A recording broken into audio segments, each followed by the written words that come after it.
All right, what's up? What's good? What's happening? What it do, baby? You are tuned in to another edition of the Why Not Us, Why Not Now podcast. It's your boy Xavier, aka X, aka Zay, joined by my brother from another Kory Blackshear. Y'all know him as KB. KB is good to be back in the house, bro. We allowed the NBA Finals to commence and to just go forward before we came back because we wanted to give our real time reaction to after this series came to an end. Yeah, for sure. Good to be back. Yeah. Uh, you know, saw pretty good finals for the most part. For some people it was amazing finals. For some people it was disappointing. Didn't live up to the hype. So whatever side of the equation that you're on, we're gonna dive into it. We're gonna break it down however we can. And it's good to be back because we were a week off. So just good to get back into the groove of things. Yeah, it was only 5 games, but it was a really good 5 games if you really take a look at everything. Also, before we get into the topics, man, I just want to take a moment to say thank you and a big shout out to everybody who wished me happy birthday last week, man. I turned 30 years old last week, so I'm officially in the 30s club now. Feeling like an old man over here, man. Got grays over here in my facial hair and everything.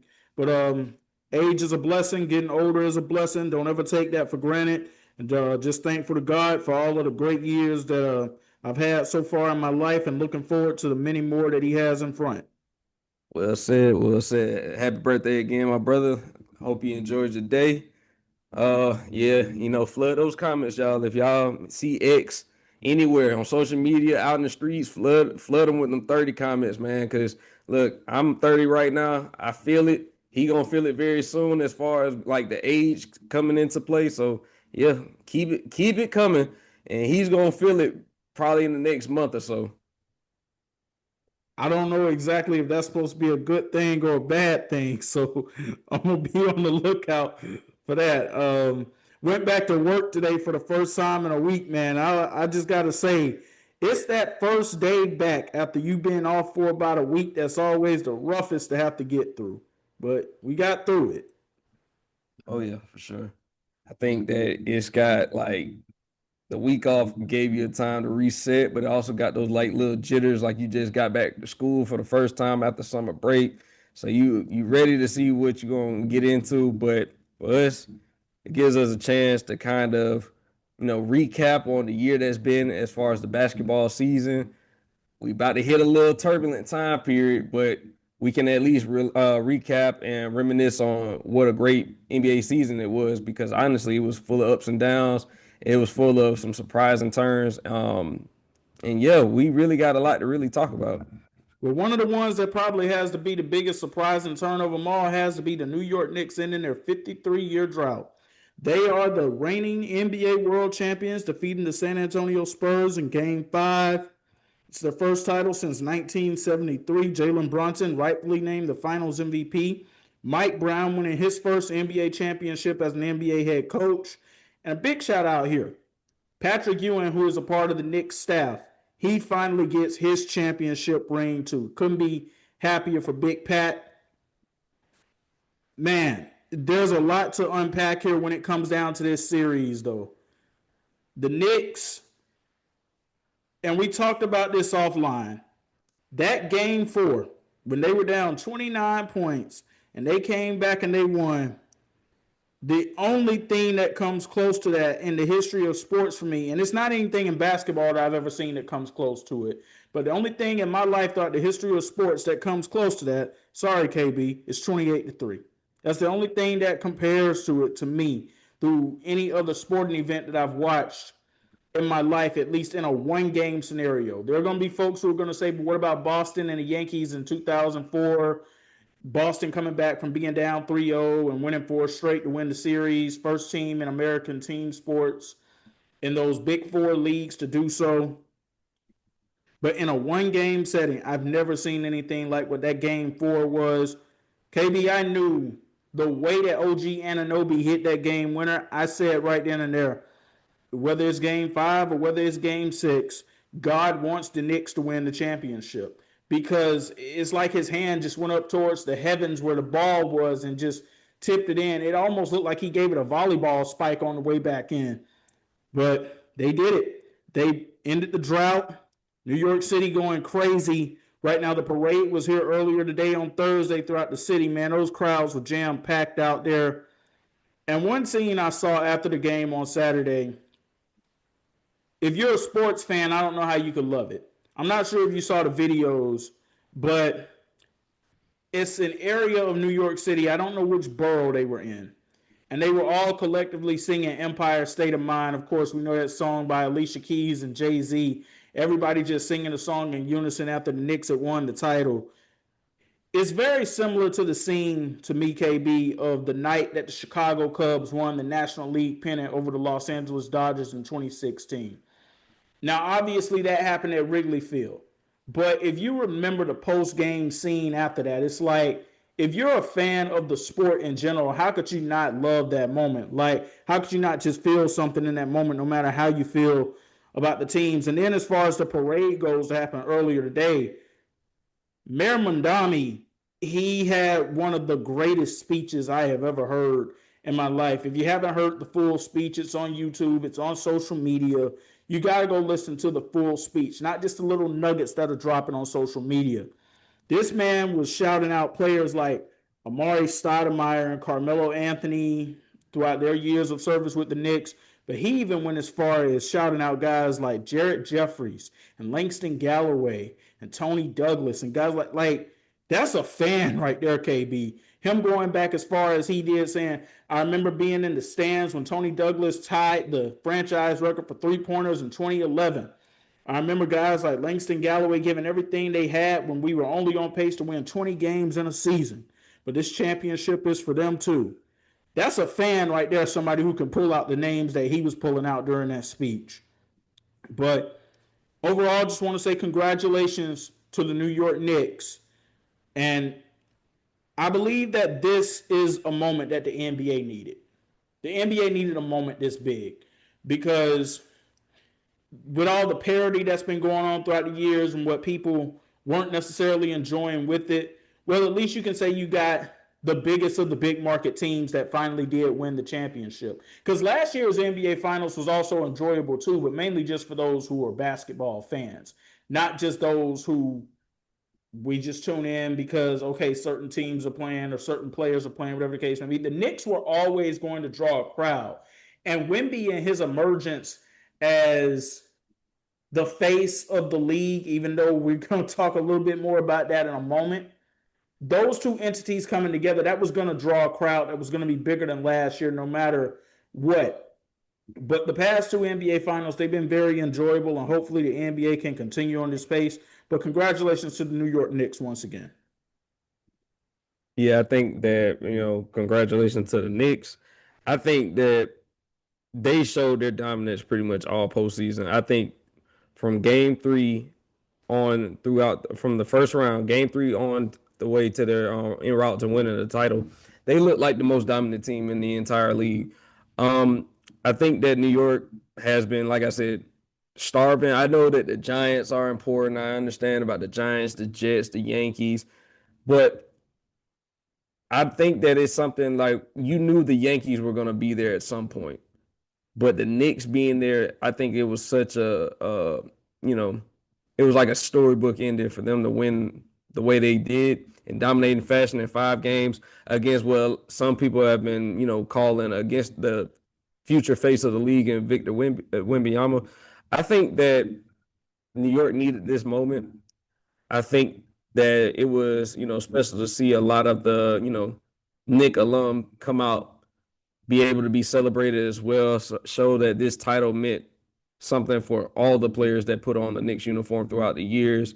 And then, that even guys like Carmelo saying it's almost like a fraternity once you play for the Knicks. I think it's almost just that deep for them because it is something that they wear with pride. You got to give it. You even got to think about it for guys like how special this moment was for guys like Jose Alvarado. He was on a tanking Pelicans team. He gets traded at the deadline to a team where he, gets to return home into where he was born and play for, just full of energy and pride for his home, his city. His family is around. So it meant a lot for guys like that. It meant a lot for guys like Jalen Brunson, whose dad played for the Knicks growing up. It meant a lot for guys to see, like, even Allen Houston. You saw guys like Patrick Ewing. You just think about all of the people that have put that jersey on over the years, all of the lows that the Knicks have faced over the years. Like, for the majority of our time, more times than not, Madison Square Garden was, it was being spoken of because of the players that were coming as opponents, not because of the players that the Knicks featured. So you look at it like that, they have been, synonymous with losing for a long time. So, in the 4 years that Jalen Brunson has been there, they've gotten better and better and better, and finally it culminated to a championship. Now, got to give the front office a lot of credit because they built this team. And when I say brick by brick, a lot of guys were calling for them to, for the fact that they traded so many picks to get Mikal Bridges. He made plays in that finals, even though it was times in the playoffs where he looked like, that was the wrong move to get him. It was something that paid off. OG Anunoby, a former champion with the Raptors. Even though he didn't play a minute in the finals, still a former champion. And what he brought to them was something that you couldn't put on paper for what he did for that team. Cat, a lot of people read him off in Minnesota because of the fact that they decided to stick around and keep Rudy. I think that was more of a money issue, but it was the fact that he was taken out of Minnesota, brought to a Knicks team where they still had championship aspirations. A lot of people even as far as like people like Stephen A. Smith questioned the Jalen Brunson signing. As soon as he got signed to the New York Knicks, he didn't quite understand it. And there's a lot of people that quite frankly didn't understand it. But if you saw the tail end of the years that Jalen Brunson was with the Dallas Mavericks, you saw that he was building slowly to becoming the player that he is. He always had game. It was more about the opportunity, the system that allowed him to flourish. And so when you look at it like this meant everything for them. And when I hear New York versus the world, it really is that type of motto for them. They really believe that it is them against everybody, not just in basketball, but in life in general. If you hear anybody from New York, they're very proud people. They speak of New York like this is everything to them. And for a lot of them, it is everything to them. They know nothing else other than New York and New York sports. So when I say that this championship means a lot more to them than probably any of the other championships outside of maybe the Yankees, or you're talking about the Giants, this means more because of the drought and because of the type of like energy that gets brought. Like the Knicks sell out games even when they weren't winning, even when they were. That just shows that how they had an avid fan base. Spike Lee being at all the home games, no matter if they were winning, no matter if they were losing. That's why I can say, for the fans that were there all this time, even through the rough years, I tip my cap to you because I know it's not easy cheering for a losing team. I know that for a fact. It's one of the hardest things you can do because it tests your patience in a bunch of different ways. But this is one of them things where I can honestly say, and I know, I was a little biased because they beat my Hawks. But I can say, if anybody was going to do it, it should have been them because they showed it pretty much throughout this postseason that they deserved nothing more than this. Like, they deserve the moment more than anything. They deserve the opportunity to compete on that stage, which is something that they have not been able to do since 1999. So when I look at it like this, I congratulate them. I would love to see if this is something that can be sustained success or if this is just a one-off. But either way it goes, everybody will remember this year. Everybody will remember the 2026 Knicks for what they did and the hope that they gave this city.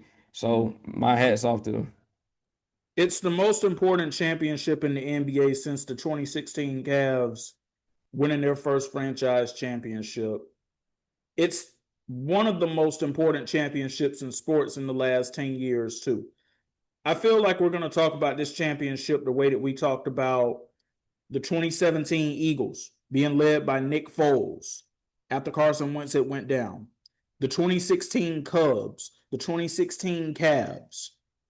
I feel like we're going to talk about that championship amongst those laurels because mainly because of the drought and how long it had been. But You look at just how that city galvanized and came together, man. It was just a beautiful, beautiful moment in sports.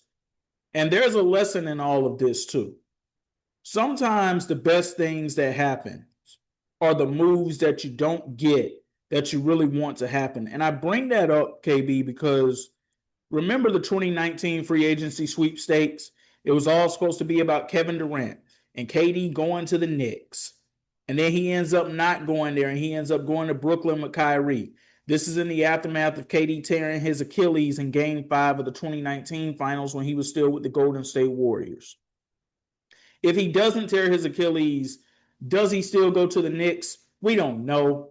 But what we do know is that he ended up going to the Nets with Kyrie Irving.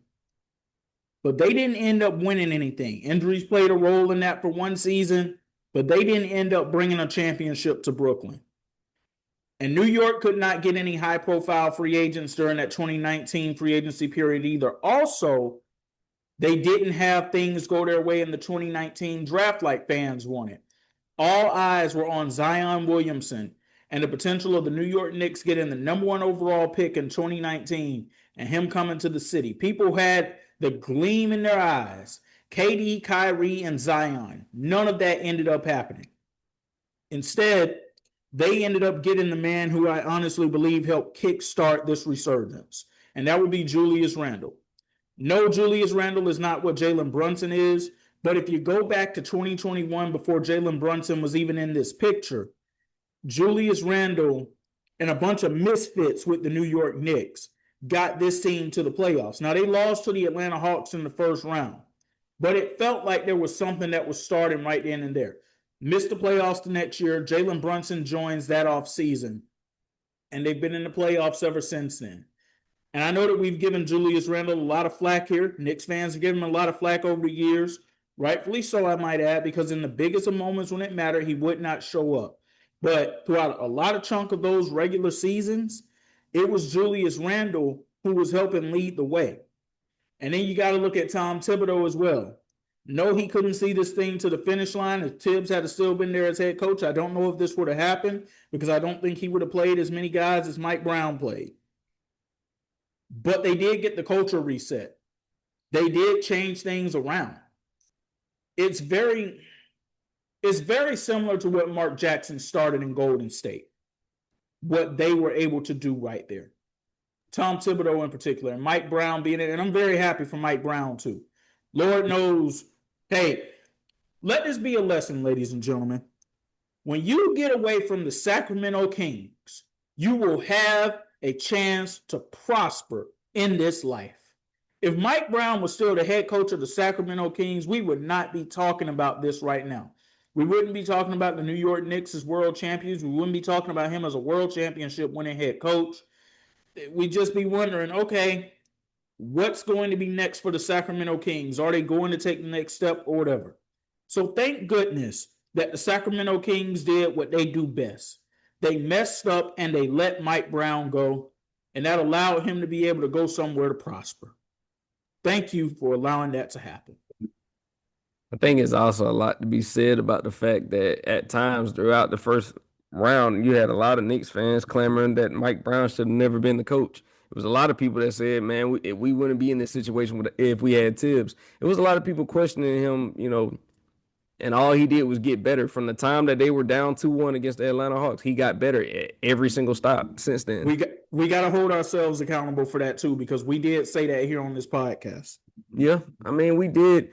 But the thing is, though, I guess what it is, when it comes to great coaching, they adjust. They find a way to, they find a way to learn from their mistakes. It was not one time in this postseason that I could say he made the same mistake multiple times. From the first, if you exclude the first round where it was a few hiccups in the first 3 games of that series, after that, from game 4 all the way to the NBA Finals, he made adjustment after adjustment after adjustment. He walked down every single team. They walked down every single team that they played after that, whether it was the 76ers, whether it was the Spurs, and whether it was the Cleveland Cavaliers. Like, they had nothing. Nobody had it from a team standpoint. I've never seen a team this locked in a while. Like, I haven't seen the team this locked in as far as dominance since the Warriors. And I can say that because of the fact that when they were locked in, they were locked in offensively and defensively and head coach wise. He was moving around pieces like chessboard, like they were on a chessboard pretty much. And I look at it like this because he was playing guys that you wouldn't even thought that were going to make an impact. Jose Alvarado, he's known as a hustle guy, but he came in and he gave them quality minutes in this and not just in this series, but throughout the playoffs. He came in, he gave them energy, he gave them a steady hand at the point guard position. So Landry Shamet, a lot of people don't, a lot of casuals probably don't even know who that is. But Landry Shamet's he showed me a lot this postseason. He showed me not only his ability to shoot the three, but also put the ball on the floor. Also, being just a great teammate. When his number was called, he was able to make plays. So that's saying a lot for a guy who honestly was just supposed to be a G leaguer this year. Yeah. I mean, it just goes to show that Mike Brown, his experience played a part in it, while Mitch Johnson's played a part in it as well. That shows you that sometimes the moment is too big, not just for the coaches. I mean, not just for the players, but for the coaches as well. I think that he got outcoached. Mike Brown did his job. I think that the players executed at a phenomenal level. Like I haven't seen a team do what they did in a postseason run. I'm not just talking about the finals, a postseason run, because the fact that they lost, what was it, 2 or 3 games? No, it was 3 games overall. 3 games overall en route to a championship. And honestly, you could look at a couple of those games that they lost, and you could be like, I could have seen them very well winning those too. So, because they had a meltdown in the fourth quarter of one game against the Hawks. Then you saw a couple of one-possession games in the finals. And so you look at it, they very well could have had the most dominant postseason in a long time, if not for a few things. So, yeah, like this just shows you that Mike Brown was locked in on another level. Jalen Brunson was locked in on another level. But I got to give credit, because if nobody is going to give credit to this man, and I saw it from round 1 all the way to the NBA Finals, OG Anunoby showed how valuable he really is. Because when I say Jalen Brunson is the Knicks' best player, OG was the most consistent player. If you look at his shooting splits throughout the finals, he was the most consistent, the most efficient. He gave you a lockdown defender on the defensive side, but he also gave you a steady shooting hand on the offensive side, being able to attack the rim with no fear, being able to shoot the ball when called upon. He hit so many timely shots. I just look at it like, if they were able to give 2 MVPs, I would say, hey, OG, because prior to that game, to that closeout game, I would have honestly had a vote. They were neck and neck. Yeah, and I could have honestly seen, I wouldn't have been mad at it either way. I think Jalen Brunson closed out. He closed that game. He closed that game like nobody had ever seen. 45 points, I got to give it to him. But had he not had that performance, I would have honestly gave my vote to OG, because, and there's nothing against Jalen Brunson, but I just think that OG showed why he deserved it. I think that rebound showed what type of player he is. It's not always going to show up on the stat sheet, but there's nothing that you can do with a guy that strong who gives max effort, who's a real 3-and-D player. He showed you his value pretty much throughout this series and throughout the playoffs, because like I even told you, we talked about this in round 1 against the Hawks. He was their best player to me. He was their best player. Jalen's their closer. Cat's their number 2. But OG showed that he was the best player in that series. He showed that he was their most consistent player throughout the entire playoffs. So that's why I say, like, his role on this team is so valuable that I think that a lot of people, we can't take for granted what we saw, because he did so much. But then you give credit to the Josh Harts of the world, the Mikal Bridges of the world, even the Landry Shamets of the world, because of the fact that everybody was a star in their role. And I think that was the most important reason why they won, because they didn't have to do it by, they had the most stacked team. No, everybody just was a star in their role. Everybody did their job. Nobody complained. Even when they faced adversity, they were able Because you got to think about these guys were college teammates. A couple of them were college teammates. Josh Hart, Mikal Bridges, Jalen Brunson. They were college teammates. So they've seen certain scenarios before where when they had to overcome something. Cat's been in playoff battles before. You look at some of those guys, they've been in playoff battles before. Maybe not together, but they've been in them before. They knew what it took.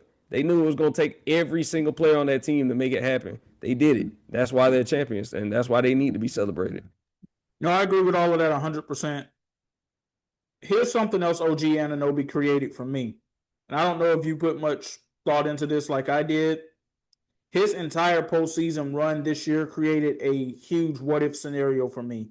What if Kawhi Leonard chooses to not leave the Raptors after 2019 and he stays with them?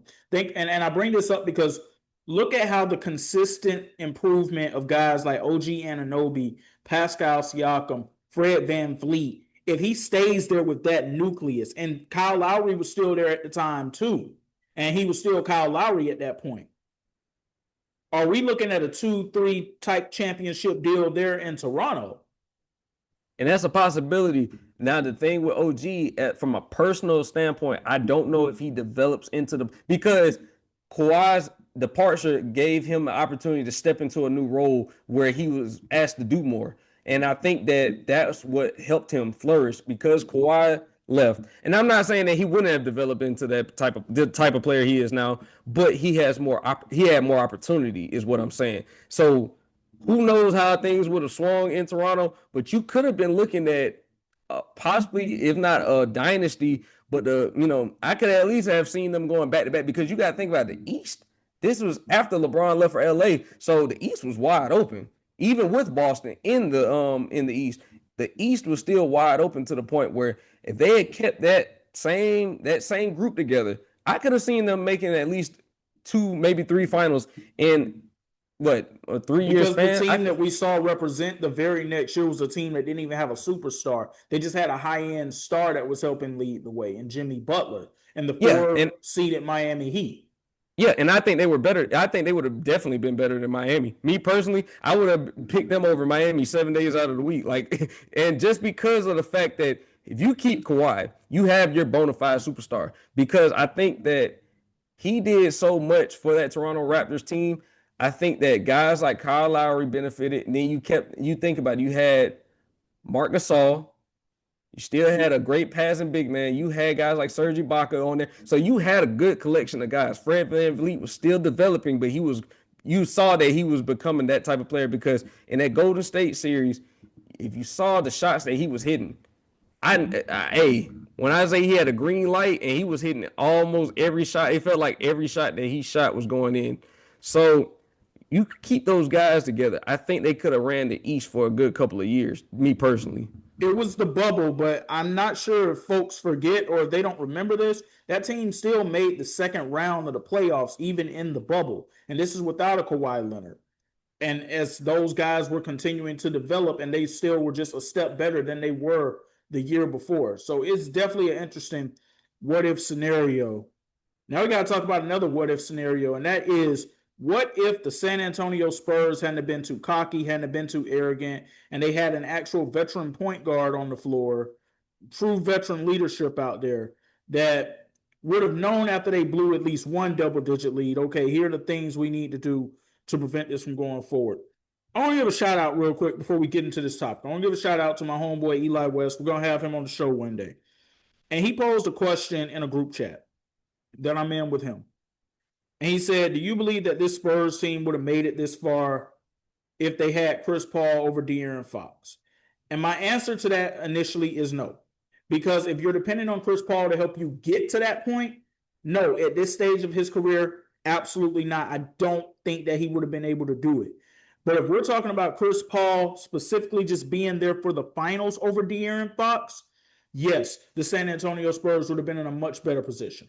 I 100% agree with that take because of the fact you need it. Like I said, sometimes having a veteran is just not enough. Sometimes having the right type of veteran, because they don't blow that lead to me. In my opinion, they don't blow that 29-point lead. They don't get walked down in those double-digit leads. And I know a lot of people are going to say, well, Chris Paul wouldn't. It's not about sometimes the player, you know what I'm saying, what he does. His impact went beyond just what he does on the floor. It would have went like when you see a team making a run, you need somebody on the bench to say, "Hey, we good, we got it. We just got to get back into our sets and we can make it happen." Like they That's what literally Chris could have Paul would have just did. they literally could have used just having him out there on the bench as a player coach type role, just to be able to call guys like De'Aaron Fox over, like, hey, no, slow this down. This is what we need to do. Like, just different things like that. And no disrespect to the veterans that they have on that team, like Bismack Biyombo, Harrison Barnes, Kelly Olynyk. We know that they're veterans. We know that they're there for a reason. All respect to what they've given to the league throughout the years. They're not Chris Paul, and they would not have been able to do what Chris Paul would have done. There's two players that I think in the history of us watching the game really would have known what to do in that scenario at that position. Chris Paul, Rajon Rondo. Those are the two players that really stand out to me the most, in point guards that I've watched over the years who would have known what to do. Jason Kidd's another one that I'll throw in there. I don't want to keep throwing names out there because I'm going to forget some guys, but the two in particular, when you talk about point guards that really knew how to slow things down, get the offense back in their set, and also help them get back in their sets on defense, Chris Paul and Rajon Rondo are the two that stand out the most to me.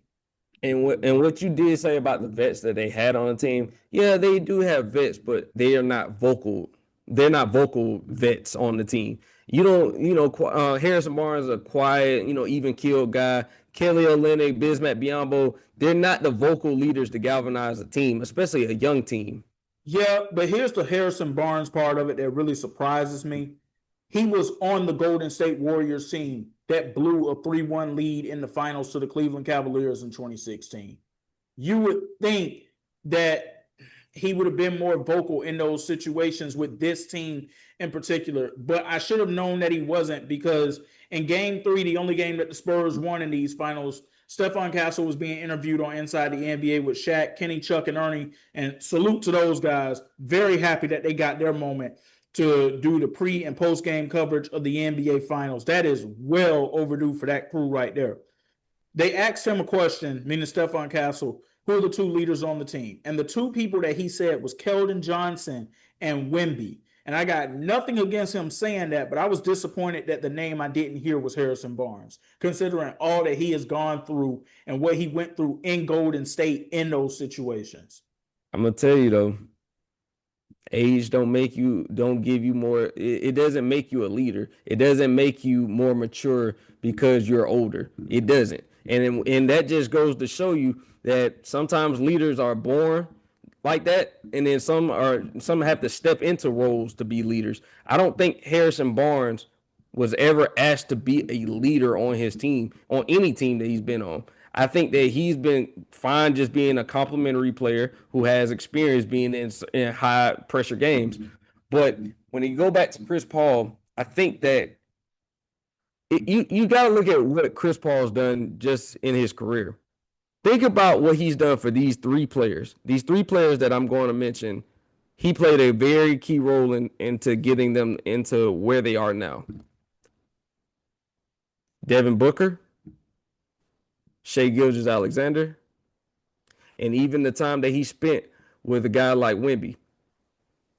All of this shows you that he has a lasting impact on these players and these teams that he goes on. Because whether some people think that he's, an ass or whatever the case may be, because he's not well liked amongst everybody. But one thing people can say is, as a teammate, he's a great teammate.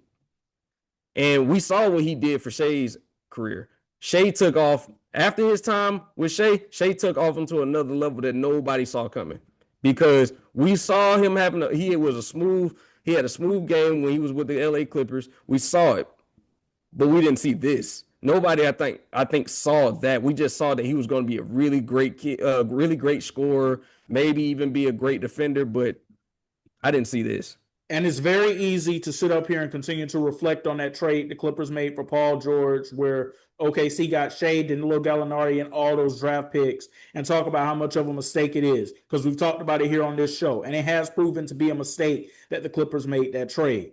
But if Shea does remain on the Clippers and Chris Paul never comes into his locker room, I don't know if he becomes the player that he's become today. That's fair to say because, like I said, it was almost like a mentorship role that he took. He took Shea under his wing. He did the same with Devin Booker because you got to look at it. Houston, he helped Houston. If Houston does not run into the Golden State Warriors dynasty, Houston is in the finals. Chris Paul could have been sitting on a couple of rings by now, if we're just being honest, had not certain things gone the way they gone. If the injury doesn't happen to Chris Paul in that series against the Warriors, could they have won that series? It's a very good point that they could have won that series. Had he not hurt his hamstring in that series, I think they could have had a good chance to win. Now, if you look at the time that he spent with the Houston Rockets, they had a couple of battles with the Golden State Warriors. Then you look at his time in Phoenix, being up 2-0 and then ultimately losing in 6 games against the Bucks. It's just been an unfortunate, series of events. The reason why Chris Paul is being, like, a lot of kids are going to remember him just being ringless and who just put up stats. But the thing is, though, he has shown that he's been one of the best leaders in the NBA throughout his time, not just from his time as a Clipper, but his time in New Orleans. He's shown that he's been a leader pretty much everywhere you go. And it's funny that you brought up Rajon Rondo because we're talking about guys that, they are looked at as pass first, but it's just the fact that they are able to command certain things from people that even the coaching staff can't do it. And the reason why you feel so comfortable having those guys on the floor is because it's like an extension of a coach. I think that the Spurs needed a steady vet at the end of the day. I think they needed somebody that could calm them down because sometimes their inexperience showed, and it showed a lot. Them jacking up a bunch of threes in game 4, them doing the turnovers that they did, the turnovers that De'Aaron Fox had specifically in the game 4. I don't think Chris Paul makes those turnovers. I don't even think he puts himself in that same situation to have those turnovers because I think that he has seen pretty much every coverage that a team can throw at you. I think he's seen it throughout the course of his career. I think that the shots that De'Aaron Fox made, I'm even going to bank on the fact that an old CP3 could have made some of those mid-range shots that De'Aaron Fox missed. That is just the type of belief that I would have had and trust that I would have had in Chris Paul at any stage of his career over De'Aaron Fox. Because the one thing that I think that people have yet to really realize when it comes to De'Aaron Fox, this is his first deep playoff run. He has never been in any situation remotely close to this. And even if you want to consider the 7-game series against the Warriors, I don't think people understand. No, that's not good enough. That's not good enough. And that is 2 different type of spotlights. You're going against the Knicks.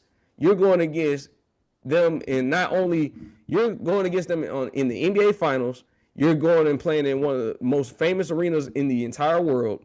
The spotlight can't be bigger. You're making $200-something million. Like, I don't think people understand that the pressure got to him just like it got to a lot of guys on the Spurs. But the thing is, though, just because he's older doesn't mean that he was any more prepared for the moment than those other guys were. Keldon Johnson, Wemby, all of those guys, they're young, but they weren't prepared for it either. And you also brought up how this wasn't exactly a shining moment for Mitch Johnson earlier, which we agree with. This moment for Mitch Johnson actually reminds me of a moment in Mike Brown's career. And no, I'm not talking about the 2007 finals because I don't think Cleveland had a chance of beating those San Antonio Spurs or whoever came out of the West that year, unless it had been Utah for whatever reason. Because remember, Utah did end up making the Western Conference Finals. It reminds me of Mike Brown going up against Stan Van Gundy in the 2009 Eastern Conference Finals. The Cavs were the number 1 seed that year. LeBron was the MVP. They lost in 6 games. You can make the argument that they should have lost in 5 games, quite honestly. And Cleveland had a couple of double-digit leads in those first 2 games. They lost the first one. They would have lost the second one if LeBron didn't hit the 3-point shot heard around the world, where the screams of that arena probably are still being heard until this day. Like, it was a miraculous shot that he hit, as Marv Albert stated, a miraculous shot by LeBron James. And then they get to Orlando, they lose game 3, they lose game 4, they come back to Cleveland, win game 5, they lose the closeout in game 6. Would you say that Stan Van Gundy is a better coach all time than Mike Brown? No. No, you wouldn't necessarily do that. But in that moment, you saw the young Mike Brown during that series, is what I'm trying to bring up here. And I say this because I believe that Mitch Johnson is one of the best coaches in the game. I believe he's going to continue to get better. But he showed his youth and immaturity as a coach on this level in that finals against a guy who had been in battles over the years, had gone to the finals before as a head coach in Cleveland, had sat under the learning tree of Greg Popovich as an assistant coach in San Antonio, was the associate head coach of the Golden State Warriors under Steve Kerr for years when the Warriors were winning championships. He's paid his dues and he's learned a lot. And it was just his time. Mitch Johnson's going to have his time. I bring all this up, KB, because I've been seeing a lot of ridiculous stuff this week, hearing a lot of ridiculous narratives on TV, seeing a lot of ridiculous stuff on social media, folks saying, well, the Spurs need to move on from Mitch Johnson. No, they don't. Y'all need to calm down. That's what y'all need to do. He's going to be just fine. And ultimately, this Spurs team is going to be just fine. But when they do finally win a championship, I don't know if De'Aaron Fox is going to be a part of it, because his play is not necessarily why I'm saying that. It's the emergence of Dylan Harper that's why I'm saying that. You can't keep bringing Dylan Harper off that bench. And I don't think you can bring him off the bench too much next season. But I also don't think you can have Harper, Castle, and Fox in the same starting lineup either. Something's eventually going to have to give. I think that the frustration, even if Dylan Harper never comes out publicly and say, I think he was frustrated, because to him, he was the most consistent out of the two, and he was being relegated to the bench. Especially, we talked about it in game one. Game one, he was relegated to the bench in closing time where he should have been out there. Now, I look at it like this. Do I think that he should be a part of that team going forward as far as like them building? No, because I think that if you draft a guy as high as number 2, he should be the point guard of the future, which you believe in. I know for a lot of people, I think that it's something that is a conversation. Now, I know people want to say, yeah, but Dylan Harper was playing better, so he should have been starting. I don't think y'all understand why Fox was starting in the first place. You're paying a guy that much money. There's no way that you bring him off the bench. There's no way. You can't do it, because you cannot have $200 million sitting on the bench, because of the fact that Dylan Harper's emergence, yes, he played beyond his age, but I think the fact that a lot of people don't understand how much that the San Antonio Spurs are paying him, I think that it played a part into him having to play so much. I want to throw another scenario in here that might be able to help the people understand it a little bit better. No matter how well Shedeur Sanders or any other quarterback might be playing in Cleveland, or how much better they might be, as long as Deshaun Watson is healthy, he's going to be the guy under center because of all that money that they're paying him.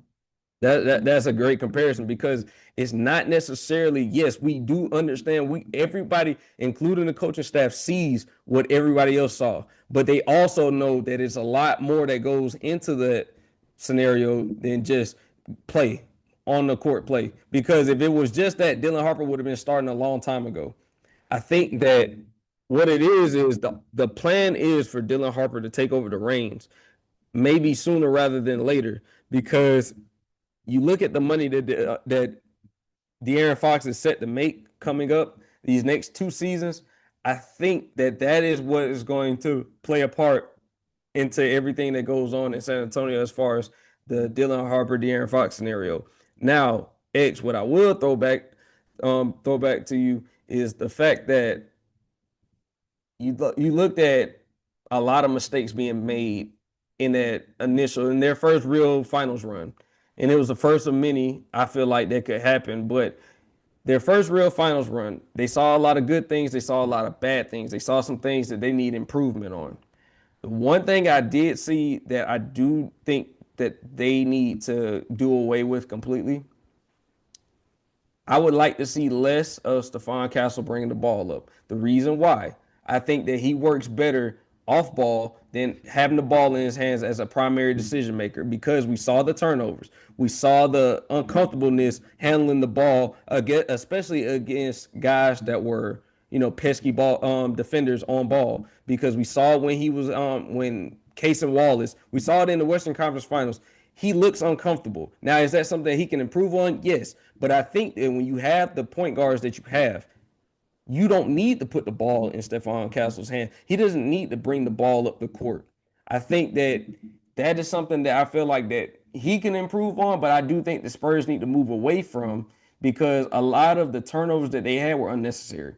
They were avoidable, and I think that goes a long way into their fate being sealed in 5 games, because you take away some of those turnovers, you never know how this game swings. But the points that they gave up off of those turnovers was the real reason why I felt like they lost. Now, we could look at inexperience, we could look at youth, we could look at lack of coaching adjustments, but I think that that's something that they need to really focus on.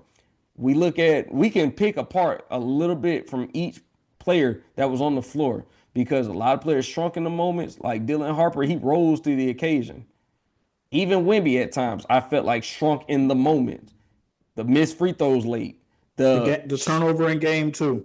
The turnover in game 2. The wanting to the fascination with being on the 3-point line, because we saw in game 4, when he came out in game 4, he was as dominant as I seen him in that entire series. He was working in the paint primarily, and they couldn't stop him. And sometimes I feel like that people forget to tell him, you're 7'5", bro. You don't need to be on the perimeter. You're doing the D. I don't care what kind of shooter you are, but you are not a high volume shooter to the point where you can actually doing pull up threes. We don't need that, because that is a win for the defense. No matter if he makes the shot or not, I feel way more comfortable than him taking a contested 3, even though nobody can block it. It's just the fact that I don't think at this point that he needs to be taking 7 threes in a game. I just don't. I really don't. He needs to perfect some type of turnaround, some type of hook shot, something, because they can't block it. So him working off the block in the paint, that's exactly where he needs to be, because that'll tell him that he can get any shot he wants. If he goes and works out again this summer with who I think he's going to work out with, they're going to get it right. If he goes and works out with Hakeem Olajuwon again this summer, they'll get it right. I mean, that could be true, but I think he needs to get into his head, like, I'm the most. If you feel like you're the most dominant, then you are the most dominant. But you have every intangible to show that you are the most dominant. Now, I know you can dribble. I know that they praised you, coming into the league. He can handle the ball. He can shoot. Fine. Just because you can do something doesn't mean you should do something. It just needs to be a part of your game. It doesn't need to be main parts of your game. So instead of you taking 7 threes a game, how about we limit that to 2 or 3? And then and those have to be rhythm shots. Those can't just be, I'm just feeling it. They have to be within rhythm, because, like I said, the worst thing they want to see is you coming to the paint. They do not want to see it, because there's no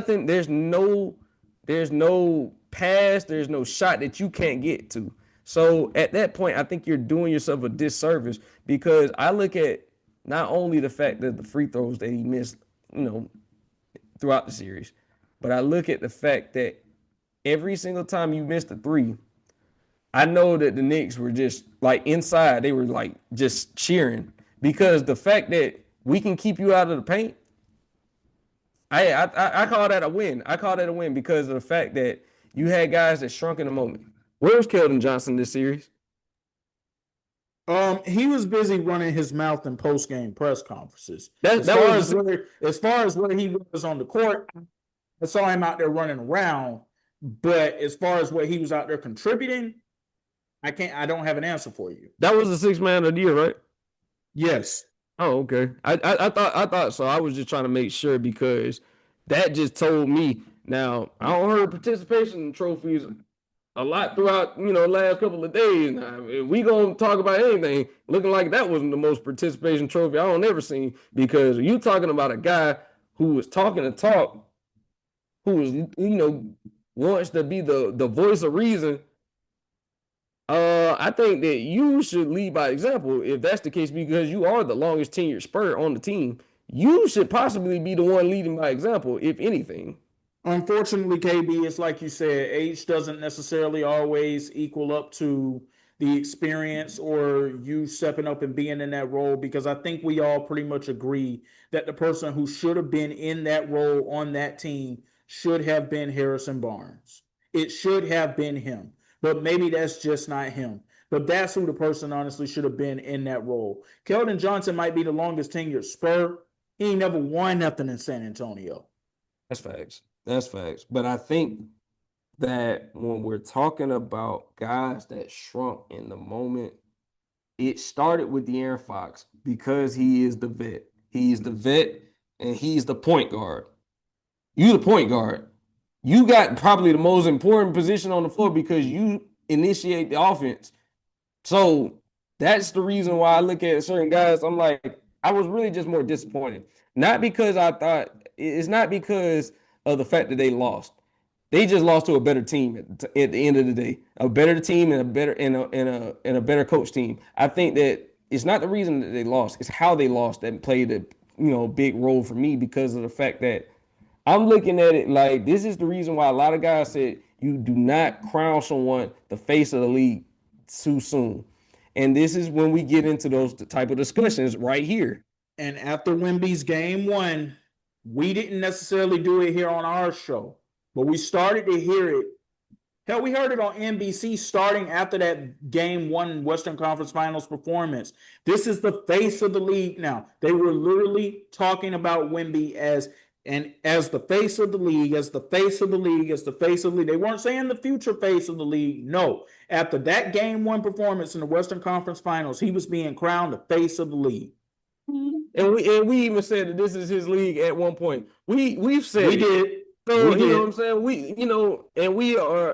We are just like a lot of people, prisoners of the moment. Sometimes we see things that we have never seen before. Now, just because we're saying that he ain't there yet, does not mean he has all of the skills to be the face of the league. Now, the problem is he has to do, like, I understand they saying he's worked out with this player, this guy, and he's been with the monks and everybody else, and he's been doing all these things to his body.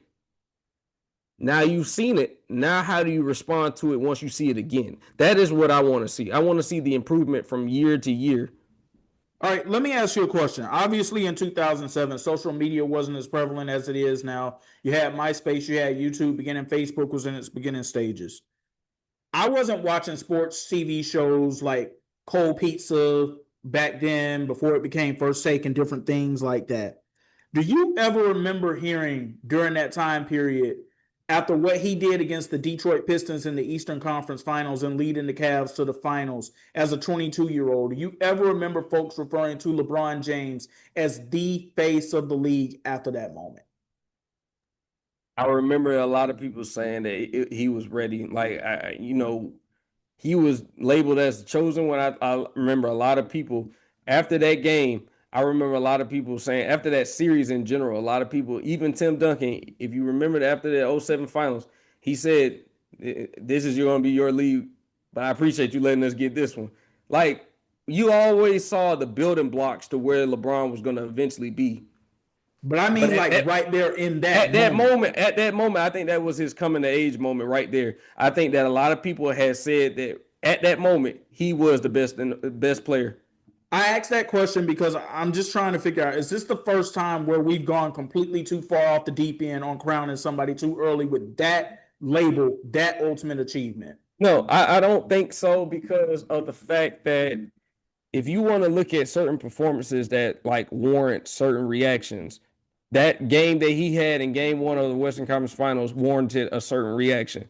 Now, like I said, prisoner of the moment, we can always play devil's advocate and say, yeah, well, he hasn't shown it on, throughout the Western Conference Finals at that point, because he only did it in one game of the Western Conference Finals at that point. So we can always say, yeah, but he hasn't completely beat them all together.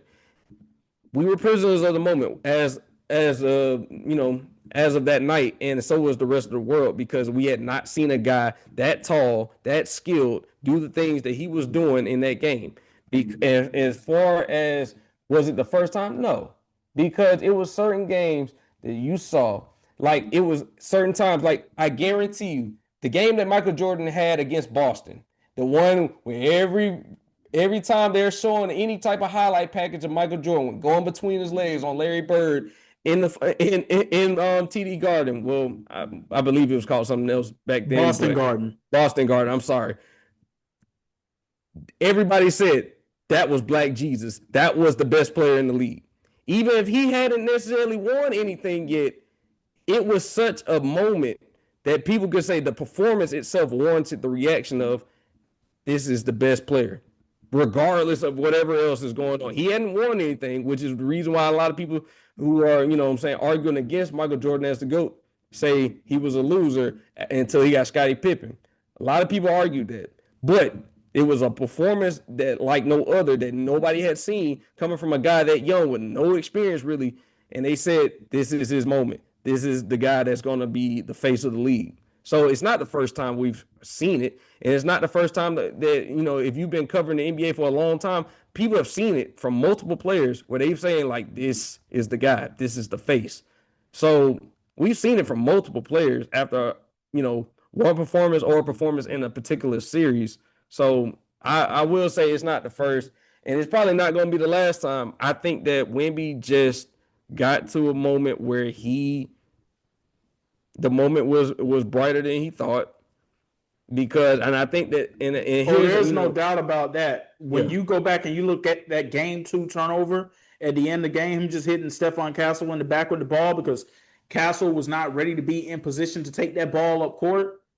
That is truthfully one of those the lights are too bright type of moments. And I think also a lot was spent in them getting past OKC when they finally got to a team. Now, here's the thing. I'm even under the belief that OKC would have struggled with New York. I think they would have struggled heavily with New York, and it would have been a different type of matchup. But I think that but is that because of the current injuries? Because of their whole, do you still feel that way? Well, see, that's the thing. I'm talking about what they were at the end of it, because I felt like whoever came out of that series was going to be battered and bruised no matter what, because it was such a hard-fought 7-game series. So I think whoever was going to come out of that series was going to struggle with New York altogether. I still thought that the Spurs had enough because they were the less injured team coming out of that series. So I did think that they still had enough, but you got to think about it. Sometimes when we saw certain things happen, we were just like, yeah, this is just. You even texted me about it, and you said, yeah, God wants the Knicks to win, and I even started to believe it after a certain time. I was just like, the first 2 games were so back and forth, that I was just like, okay. I don't really think that game 3 was going to be like, oh, the home court, I felt like at a certain time didn't play much of a part into it. Because, yes, Madison Square Garden was rocking. And, yes, the Spurs Arena was going to be rocking. But I didn't think that it was enough to where it was going to stifle them. Now, I felt like they went to bed in game 4 because of the fact that the hardest thing in the NBA is to not necessarily – I think it's harder in the NBA to protect the lead. The reason why I say this is because of the mindset. Once you get a certain lead, it starts to get more into conservative mode. But you have to be conservative to the. We just talked about 28-3. It's not even just about being conservative. It's how you are going to be conservative.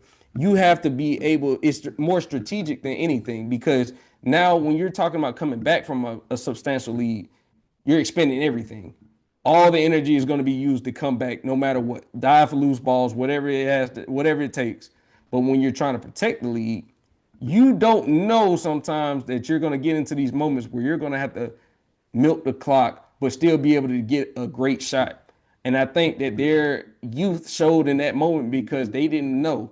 They didn't know that they were supposed to do certain things, and the things that they didn't do, the Knicks did. So, and that would have been regardless if they were at home or if they were on the road. I think that they got caught up in the fact that they got a 29-point lead, and then they kind of looked at each other like, okay, now what? Because it happened so early in the game, now what? Because had this lead been built in the third quarter, I don't think that they would have blew it because it would have been too much time. But you saw from that third quarter going into that fourth, they were in for a fight. regardless of anything that happened, that fourth quarter, the Knicks experience, it turned on full blast because while Jalen Brunson didn't win the game, if you look at the moments that he had, those isolation moments against Wemby, he didn't shy away from it at all. No. At all. And it was just without his continual fight in the early stages of that third quarter when they were still down huge. Like, that's what set the tone for that comeback to happen. And then you got OG Anunoby saying, hey, I'm coming along with you too. And that really changed things around in that game. Yeah, and I think it showed me that moment. It wasn't even the fact that this is before they even took the lead. It was the fact that they were able to come back like they did, which we had never seen before. I said Knicks are going to win the finals. That pretty much did it for me. Regardless if they won game 4 or not, I said they're going to win the finals because they took when I say took their soul, they took the soul out of the Spurs. If they had came back and won game 5, I'd have been like, okay, cool, but it's still going to end in 6. So regardless, I said this ain't going no more than 6. So I think that after that, it was like a moment where they knew they were in trouble. And even though they wouldn't say it, yes, they knew it. Everybody who watched that game 4 knew as that comeback was happening. These young Bucks are not ready for this moment yet. And they proved it in front of everybody. But one thing that they did do that got a lot of conversation, and that was at the conclusion of game 5, them not staying on the court to shake hands with the New York Knicks after they won game 5 and ultimately won the NBA championship. Do you have a problem with that? I don't have a problem with that, but I do at the same time because sometimes you just got to give credit where credit's due. If you got your ass kicked, you just got to tell them you got your ass kicked. And you shake hands and we move on. That just like what Ant said. I ain't finna be kicking with y'all, but he still went over there and shook hands. Like it's a thing where you gonna have that moment where you gonna beat up on somebody, and then they gonna have moments where you gonna get beat up on, but you can't respond that way necessarily because it might have been one of those things where folks weren't even thinking about it in the moment, but everything is magnified because if this is a regular season game, nobody talks about it, nobody cares. But in the moments of the NBA Finals, the whole world's watching. You're supposed to be the future face of the league. You going against one of the NBA's most historic franchises. Yes, there is a good expectation that you are supposed to shake hands, and I think that I didn't like Jay Williams' reasoning on the whole thing because if you say, oh, that's something that we teach kids in like Little League and stuff like that. So if it's something that you expect out of kids, why wouldn't we expect the same thing out of adults making millions of dollars? I just don't. I don't understand the logic in that. Like you're saying that it stops at kids, but once you get older, basically it's okay. I don't.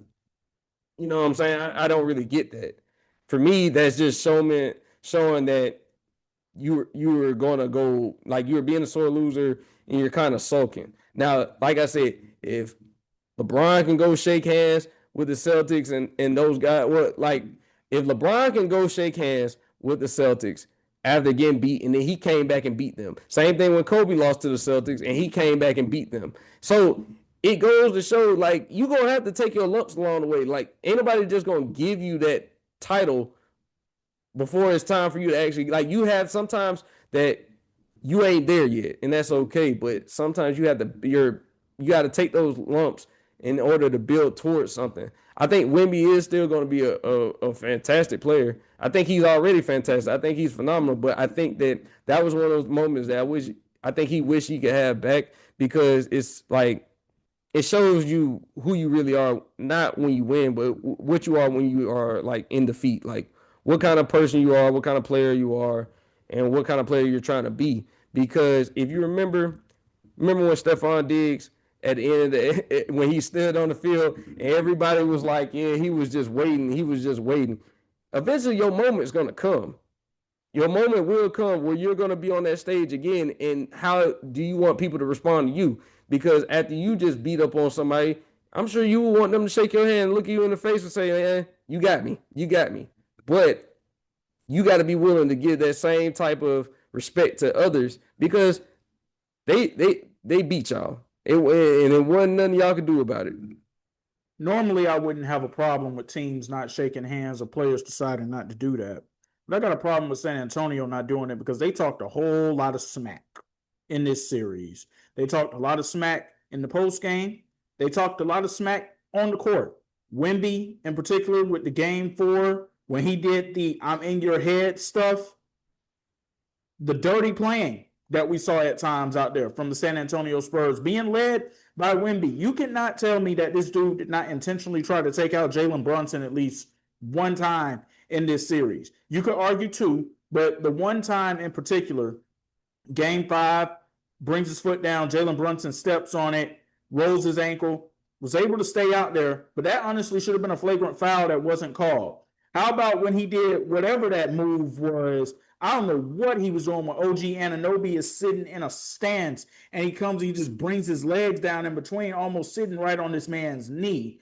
Like, no. Like, go over there, shake their hand, tell them congratulations, keep it moving. These guys walk right off the court. And like I said, normally I wouldn't have a problem with that. But because of all that smack talking and everything that these guys were doing, these guys were literally declaring after game 4, after they blew a 29-point lead in front of the world for everybody to see, they were literally declaring, oh, we know we're going to do this. We know we're going to complete this 3-1 comeback. Not that we think we can do it or we're confident we can do it. They flat out said, oh, no, we know we're going to do this. And then you end up not doing it at all. You end up not even winning another game. I got a problem with it in that instance for sure. Yeah, like I said, we talk about it because, like I said, regular season game, nobody cares. Like, it is what it is. But on that stage, in that moment, I think that a lot of people had the expectation that he was going to do it. Now, it was one of those things where, like I said, youth. Because I think a young Wemby, he makes that mistake. A 30-year-old Wemby maybe doesn't make that same mistake of not shaking hands because, like I said, you're going to win some, you're going to lose some, but how you respond to that is going to tell a lot about how your career is going to play out and what people think of you. I think that I think a lot is being made of it, but I think that it was one of those things where we can all agree pretty much you gotta show some humility and some some poise in those moments because you're not gonna win them all, bro. Like I said, is a reason why we haven't had a repeat champion since the Warriors. Like, it's a reason why we haven't had anybody go back to back. So the NBA is a hard thing, and just because you have talent doesn't necessarily mean you'll get back. We've seen teams never get back. So it's one of those things, man. Like, in the moment, I think you should show that respect because it's one of those things that we're gonna look at and it's gonna get dissected and it's gonna get overanalyzed. But it's because of the moment. It's because of who you are. You got a certain responsibility. If you are the face of the league, like a lot of people claim you are, you have that responsibility because, like I said, LeBron did it. He showed humility in the face of defeat, being swept on the finals. I know in his legacy was taking so many hits over the years, unlike any player ever before, and he still did it. So I can't and he did that getting swept on his first opportunity being on the final stage. He got swept against the Spurs in 07. He shook hands. He even made it an emphasis to even speak to Tim Duncan backstage. They talked. Tim Duncan pretty much handed him the torch and he took it and ran with it. So it's not just saying that, you can't be upset. You can be upset. But there's a reason why people still give Cam Newton flack to this day about how he handled post game, that press conference post game where he was sulking and he was being upset. It's a reason why people, they say that sometimes the moment's too big and sometimes that you have to be humble in the face of defeat. That's the only thing I say. If I had to give Wemby that advice, I would say shake hands, take the ass kicking like a man, move on, and then try again next year because you still have the opportunity. You got a long career ahead of you. All right, man, we got to get to some quick hitters. Let's transition to some baseball really quickly. Well, unfortunately, KB, ever since June 9th, it's been a bit of a struggle for the Atlanta Braves, to say the least. They've only won one game in the past 9 days, and that was a matchup against the New York Mets. Last Saturday, June 13th, they won 3-1. I don't know what's concerning me more, the fact that they're not winning games or the fact that they're not scoring enough runs or the fact that their pitchers are starting to give up a lot of runs. I think it's all of the above. I did foresee a slump coming at one point, but I think that's baseball in general. I think that the Braves got out to such a hot start that people pretty much expected them to at least, win every series. If not, you know what I'm saying, that's not realistic, obviously. Like, it's a reason why baseball, is a game of highs and lows. They're dealing with some injuries right now. I know Spencer Strider, Ronald Acuna, so they're dealing with injuries to the right people. I think that they're not scoring enough runs. They're, starting pitching hasn't been great. And you talk about guys like Bryce Elder giving up a lot of runs in his starts. I think that this is a moment where I'm not going to panic too much. But I do think that them having a significant lead when you have teams like the Phillies who have been playing pretty good ball, and I think about it like no lead is safe. We've seen double-digit game leads evaporate just like that. So I'm not gonna panic, but they do need to get it together soon because, like I said, those head-to-head matchups, they definitely play a part in it. But you can't be losing series to the White Sox. You can't do that kind of stuff. I don't care if you're struggling or not. It's certain teams that you are expected to beat. I think that you have the opportunity to at least, you know what I'm saying, like right now they're being very cautious with Ronald Acuna's injury, which I think they should because he's had these injuries pile up over the years, and I think they got to be very careful with how they manage him. But you got to get these guys back. They got to get the bats going again. And starting pitching has to be able to, go out there and not concede runs in high volumes because the fact that right now they're not hitting. So that you're not getting run support. You're not getting the same run support that you were getting earlier. You bring up the White Sox. I'm not going to go into that because the White Sox are actually a good team this season, at least so far through. Losing like they have the past two nights to the San Francisco Giants, that is where I'm like, okay, what the hell is going on? Because you can make an argument that the San Francisco Giants, even though the record doesn't show it, you can make an argument that that might be the worst team in baseball with some of the things that you see them do, how they miss fly balls, just like different things like that. What's happened to Austin Riley? I mean, that's a mysterious case right there. I think that Austin Riley, while I know he struggled all season, I'm gonna be honest with you.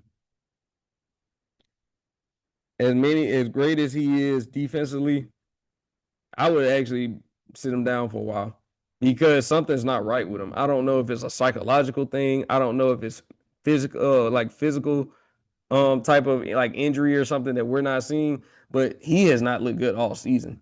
And I'm gonna be honest with you, I'm surprised that he has not been sat down because of the fact that he has struggled. It's almost like he's an automatic out when he comes up to the plate. That's the worst part about it. And it's just like, okay, what Matt Olson and Michael Harris has been all season. You even seen it from guys like Mateo. You've even seen it from guys at times but guys that have been on the team for a long time, like Austin Riley. I just expected him to be so much better with the success that they've been having this season, and it's not been translating to the plate. And even at times, like you've looked at it and you said, "Dang, he just doesn't look the same." I don't know what it is, but if it's something psychological, I think that sitting him down would be a good thing because he may even be in his own head right now. I don't know, but he just doesn't look right as a player. Yeah, I'm not panicking, but I'm just looking at the fact that you got the Brewers coming in next, who now have the best record in baseball because of these recent struggles by the Braves. And you got to deal with the Padres for a series after that, too. So I'm not panicking, but I just want to continue to see the team that I saw throughout most of April and May. That's the thing. And I understand it's the grind of 162. At some point, there's going to be a slump somewhere in there. But I really feel like this team can do something special. Transitioning over to football now. Joe Burrow, minicamp is pretty much wrapping up here for the Cincinnati Bengals. It may have ended today. I'm not sure if it did. I know it ended yesterday for the Tampa Bay Buccaneers because they voluntarily wrapped up early. They were supposed to go on Thursday. Todd Bowles made the decision to not do that. But Joe Burrow is comparing this year's Bengals to his 2019 LSU squad.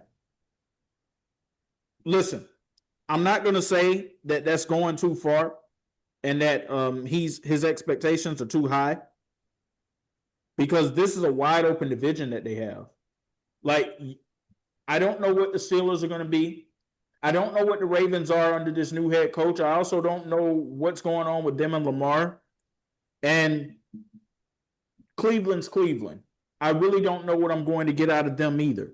And the Bengals did make some moves this offseason in terms of trades, free agency, and draft picks that should continue to improve the roster. The thing that comes to me, KB, when it comes down to the Bengals is, can they finally put a respectable offensive line around Joe Burrow? I'm not asking you to put together the 2016 Cowboys offensive line around him, but can it at least be a respectable line within the top 12 or so that'll at least help keep him standing upright? I ain't gonna lie. If you have questions still about that offensive line, then you know that they ain't nowhere near that 2019 LSU team. That LSU team was historic, and I don't look at the Cincinnati Bengals team as being anything historical.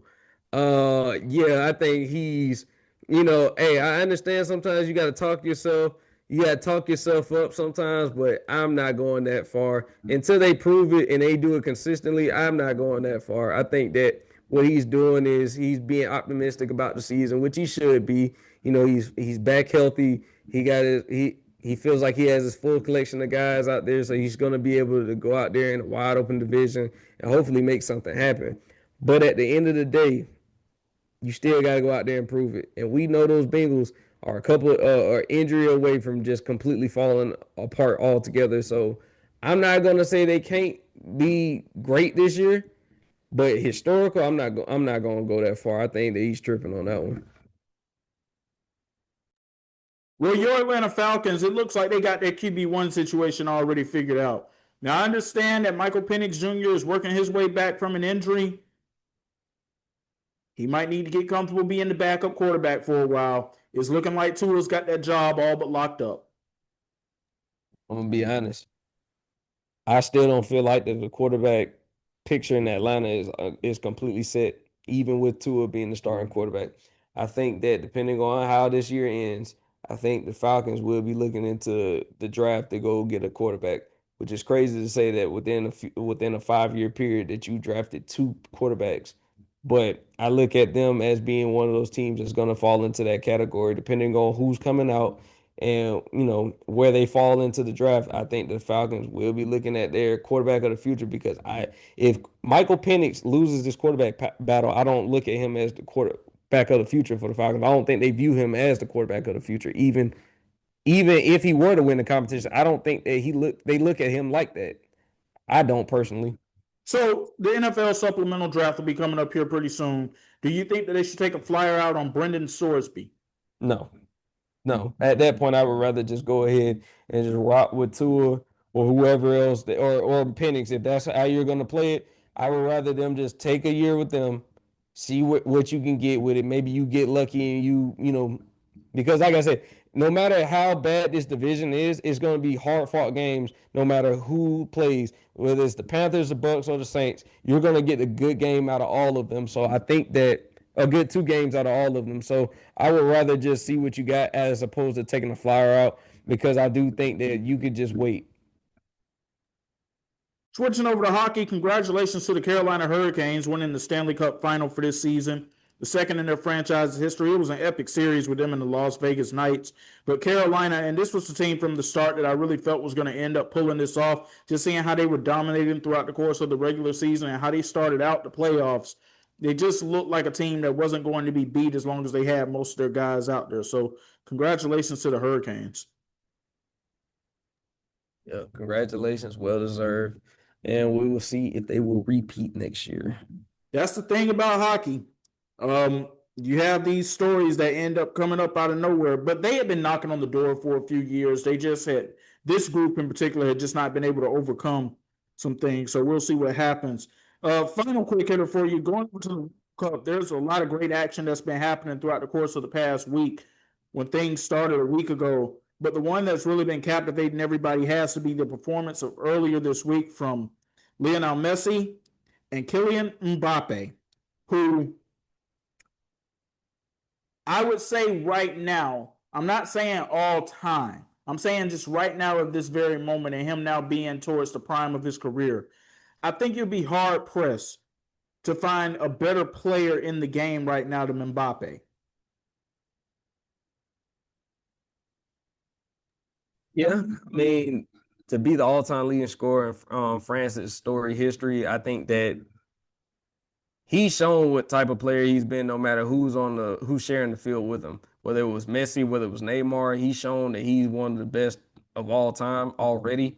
And I think that it's something to be said about a guy that young being able to just be as dominant as he's been, like, out the gates. So as a striker, I think he's one of the best, if not the best, and he's gonna, be one of the best strikers in soccer for a long time. Yeah, I think everybody needs to understand that he's only 27 years old.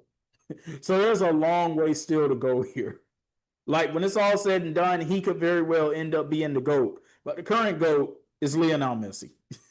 No doubt about it. The hat trick. Oh yeah. Come on, man. Yeah, I don't think people realize what they just saw the other night. Messi finally has his World Cup. I think that, that was I'm still the best. It was more of a statement. It was more of a statement. And I think for him to do it on the World Cup stage, yeah, it just shows that he's completely different. He's different than what anybody could have, all the Ronaldo, Messi debates, they gotta stop. They just gotta stop. It ain't as great as Ronaldo is, it's different levels to it. It's different levels. So I will say that and I'm just a casual soccer fan, but from what I've seen, he's the very best that the game's ever seen. And Ronaldo struggled in their first round matchup a few nights ago in their group matchup. I wouldn't write him off just yet, though. I see people calling him washed. I wouldn't write him off just yet. It's something about the greats. They know how to dig down deep and to find whatever it is they need to find. Now, if we see another performance like that, okay, then okay, it might be time to like raise some questions, sound the alarm there a little bit. But we'll see. Well, that's going to wrap up part one of the Why Not Us, Why Not Now podcast. But we'll be back with part two because there might be some movement happening in Washington, D.C. and the Washington Wizards, and we got to get into that. X and KB coming at you. We'll be right back.